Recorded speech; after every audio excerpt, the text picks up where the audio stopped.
नमस्ते। हमेशा खुश रहो बिटिया। Ayurveda faculty doctor Sushil Kumar Sharma, digital session 2। द्रव्य विज्ञानी अध्याय का पहला भाग पढ़ाने जा रहा हूँ।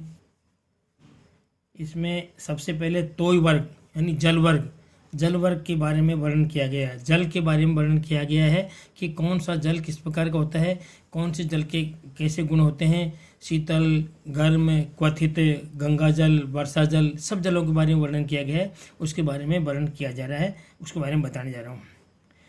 जल के बारे में है गंगोदक के गुण। गंगोदक यानी गंगोदक यानी गंगा का पानी जो होता है उसके बताया उन्होंने गुण क्या है। जीवनम, तर्पणम, हृदयम, ह्लादि, बुद्धि प्रबोधनम यानी गंगोदक जो है जीवनम यानी जीवन देने वाला है, ओजोवर्धक है, तर्पणम तृप्तिकारक है, हृदयम यानी हृदय के लिए हितकारी है, ह्लादि का मतलब है आह्लादकारक, प्रसन्नता उत्पन्न करने वाला, और बुद्धि प्रबोधनम बुद्धि को विकसित करने वाला, बुद्धि को बढ़ाने वाला होता है। आगे है तन्व अव्यक्त रसम। तन्व यानी ये स्वच्छ है, तन्व का मतलब स्वच्छ होता है, तन स्वच्छ है। अव्यक्त रसम यानी इसका कोई भी रस नहीं है, ऐसा अव्यक्त रस है, इसका कोई रस नहीं होता है। मृष्टम का मतलब है आस्वाद सुख, आस्वाद में सुख देने वाला, आस्वाद में चखने में सुख देने वाला। शीतम शीत है। लघु है। अमृतोपम यानी और अमृत के समान गुणकारी होता है। गंगाम्बु नभसो भ्रष्टम स्पृष्टम त्व अर्के इंदु मारुत है। गंगाम्बु यानी गंगा का पानी जो अंबर, नभसो भ्रष्टम आकाश से गिरता हुआ, भ्रष्टम में गिरता हुआ, आकाश से गिरता हुआ, त्वक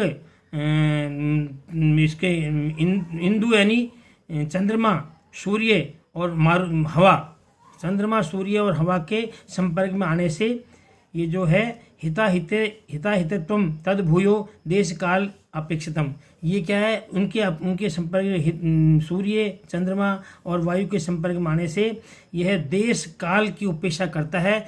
देश काल के अनुसार मतलब कौन से देश में गिरेगा, कौन से काल में गिरेगा, उस देश और काल की उपेक्षा करते हुए ये हित है या अहित है इसकी कल्पना की जा सकती है। मतलब कौन से देश में, अनूप देश में गिरेगा तो हित है या अहित है, जंगल देश में गिरेगा, इस प्रकार से देश और काल दोनों की अपेक्षा करता हुआ हित और अपत्य के बारे में अपेक्षा करता है, यानी उसकी उपेक्षा उसको ध्यान में रखा जाता है। इस प्रकार से गंगाम्बु के गुण बताए गए हैं।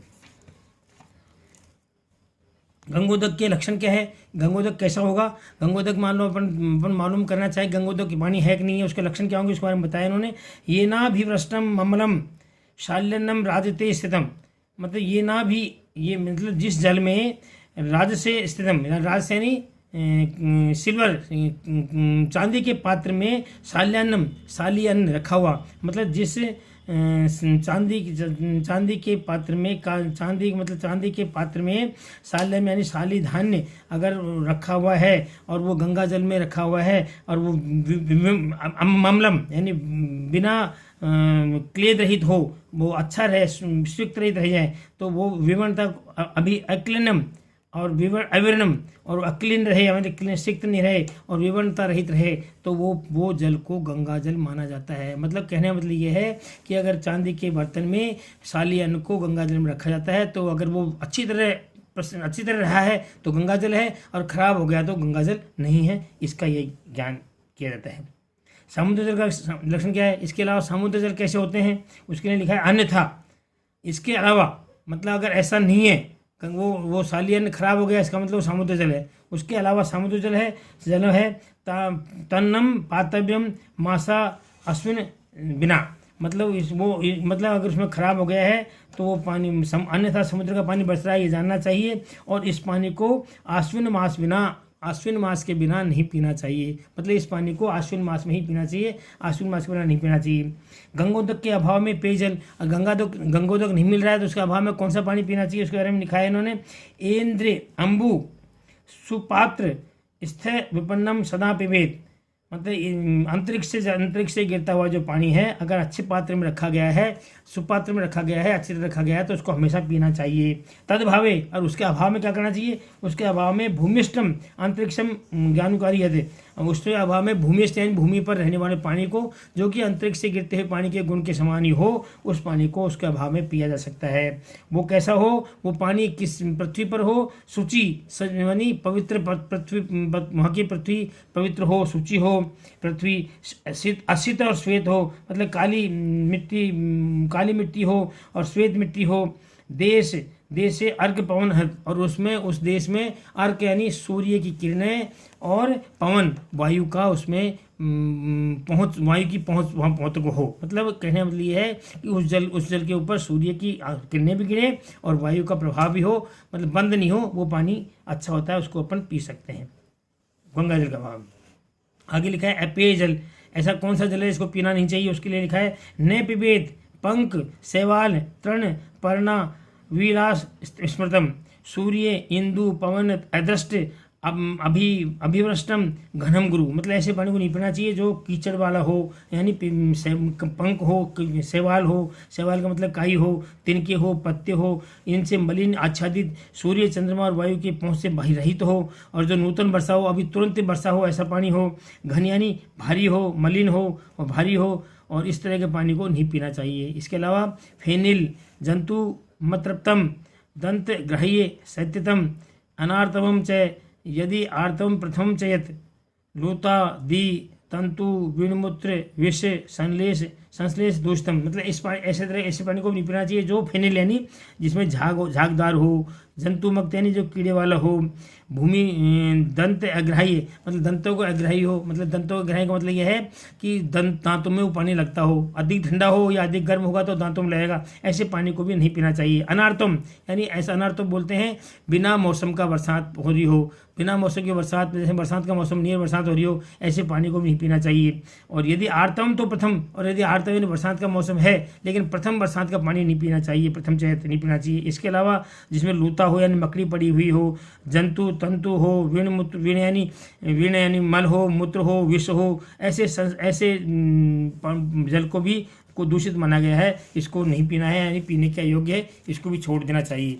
आगे लिखा है नदियों के पथ्य जल। नदियों में पथ्य कौन से है कि पश्चिमो उद्गा शीघ्र बहा यास्मिलिका पथ्या समासातो नद्या विपरीत अन्यथा। मतलब इन्होंने कहा कि जो नदियाँ पश्चिम समुद्र में गिरती हैं, तेज बहती हैं और जिनका पानी निर्मल है, वह 3 गुणों वाली नदियाँ सामान्य रूप से पथ्य है, और इन गुणों से विपरीत वाली नदियाँ अपथ्य है, उनका पानी नहीं पीना चाहिए।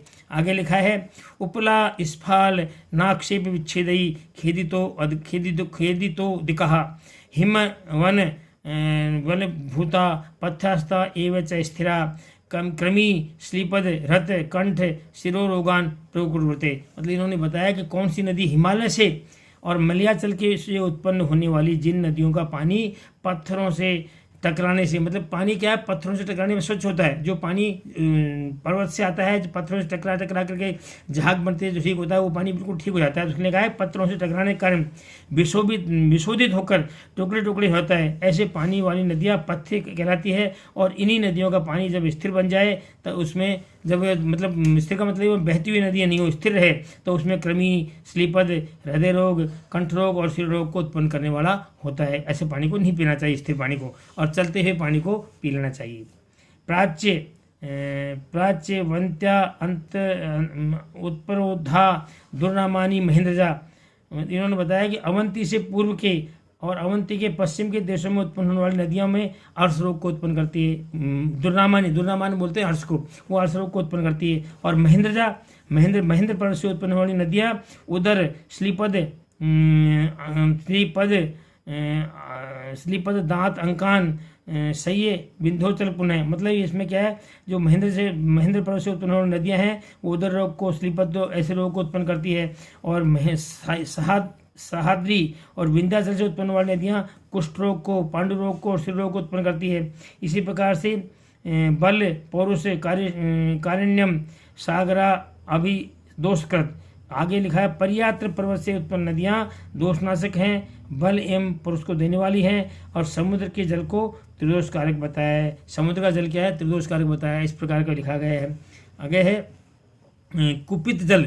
कूपादि का जल कैसा है, कूपादि कुएं का जल कैसा होता है, उसके लिए लिखा है विद्यात कूप तड़ाग पतंग जंगल अनुपसलित है। मतलब उन्होंने कहा है कि कुएं का जल कैसा होता है कि जहाँ जिस देश में होता है उसी प्रकार का बताया गया इन्होंने। तो कूप तड़ाग आदि के जल को गुण दोष जंगल अनूप या पर्वत के अनुसार समझना चाहिए। यानी जंगल देश में जंगल देश जैसा, अनूप देश में अनूप देश जैसा, और पर्वत जैसे उसके असमान गुण वाला होता है, इस तरह बताया।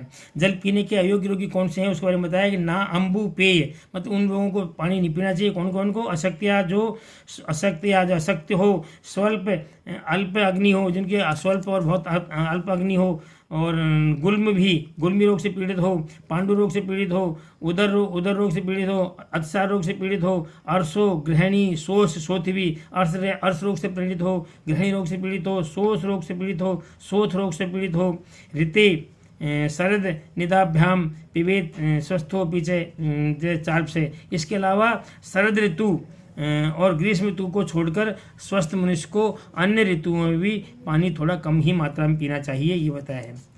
आगे लिखा है भोजन के समय जलपान के गुण कैसे हैं। भोजन के जलपान के गुण कैसे हैं वो बताया उन्होंने कि सम स्थूल कसा भुक्त मध्या अंत प्रथमा अम्बुपा। इन्होंने बताया कि भोजन करते समय यानी भोजन भुक्त मध्या, भोजन के मध्य में अगर कोई पानी पिएगा वो सम रहेगा, यानी समान जैसा है वैसा ही रहेगा, समान रहेगा। और भोजन के अंत में जो पानी पिएगा वो स्थूल हो जाएगा, और भोजन के प्रारंभ में जो पानी पिएगा वो कृश हो जाएगा। इस तरह के उन्होंने बताया कि भोजन के मध्य में पीने से सम रहेगा, भोजन के अंत में पीने से स्थूल होगा, और भोजन के प्रारंभ में पानी पी रहा है तो वो कृश हो जाएगा। इस प्रकार का इन्होंने वर्णन किया गया है। शीतल जल के गुण। शीतल जल के गुण क्या है? शीतम मदात्य ग्लानि मूर्छा सर्दी श्रमभ्रवान तृष्णो उष्णम दाह पित्ताश्य विषाणुम अम्बु नियच्छति। शीतल जल मदात्य को, ग्लानि को, मूर्छा, वमन, थकान, चक्कर आना, प्यास, गर्मी, जलन, रक्त और विष को नष्ट करता है। गर्म जल के गुण में है। गर्म जल क्या करता है? गर्म जल जो है दीपनम पाचनम कंठम लघुष्णम बस्तिशोधनम। जो गर्म जल है वो दीपन अग्नि को प्रदीप्त करता है, पाचन करता है, कंठक यानी कंठ के लिए हितकारी है, लघुष्ण लघु है, बस्ती शोधनम बस्ती को शोधन करने वाला है, हिदमा आधिमान अनिल श्लेष्म सद्य शुद्धि नवज्र है। तो इन्होंने बताया है कि ये जो है हिक्का के लिए, आधिमान के लिए, काश के लिए, कफ के लिए, वात के लिए, सद्य शुद्ध यानी जिस दिन वमन आदि से शुद्ध किया हो वह व्यक्ति, और बाद में नवज्वर हो, ये गर्म जल बहुत गुणकारी होता है। इसके अलावा काश पीने से श्वास, पार्श्व, उरु वक्षु से सचते। इसके अलावा काश रोग में, नवज्वर में, आम रोग में, पीनस में, श्वास में, पार्श्व में ये जल गर्म जल प्रशस्त होता है, यानी बहुत अच्छा होता है। आगे है क्वथित शीतल जल के गुण, मतलब गर्म करके ठंडा किया हुआ पानी किस तरह को होता है उसके लिए अनभिसंधि लघु च तोयम क्वथित शीतलम पित्ते युक्तम हितम दोषे व्योषितम तत्र दोष कृत। उन्होंने कहा अनभिसंधि, मतलब अगर क्वथित करके शीतल किया हुआ जल है, ठंडा किया हुआ जल है, वो अनभिसंधि यानी वो अभिसंधि नहीं होता है, वो अभिसंधि बिल्कुल नहीं होता है, और लघु होता है, अनभिसंधि होता है, लघु होता है। तोयम क्वथित शीतलम और पित्त युक्त हितम दोषे, और वो पित्त युक्त विकारों में हितकारी होता है। व्युषितम, अगर मान लो वो ठंडा किया हुआ जल अगर बासी हो गया है, एक रात उसमें बीत गई है, तो वही पानी त्रिदोषकारक हो जाता है, यानी वो आपके काम का नहीं होता है एक रात बीतने के बाद। नारिकेल जल के गुण। नारिकेल जल के गुण क्या है? नारिकेल उदकम स्निग्धम स्वादु वृश्यम हिमम लघु तृष्णा पित्ता अनिलहम दीपनम बस्ती शोधनम। नारिकेल गुण के बताया इन्होंने कि नारिकेल का पानी स्निग्ध है, स्वादु है, वृश्य है, शीतल है, लघु है, तृष्णा, पित्त और वायु का नाशक है, अग्नि प्रदीपक है, और मूत्राशय का शोधन करने वाला है, शोधन करता है। ऐसे अंतरिक्ष जल के गुण बताए इन्होंने कि वर्षासु दिव्य नादेय परम तोयम बराबरे, यानी वर्षा ऋतु में बरसात का जल श्रेष्ठ होता है और नदी का जल निकम्मा यानी अश्रेष्ठ होता है। इस प्रकार से जल के संपूर्ण जल का वर्णन कर दिया गया है। जल वर्ग समाप्त होता है। This session provide by digital vision 2। I hope you have any query, please mention comment box, I will resolve it. Thank you.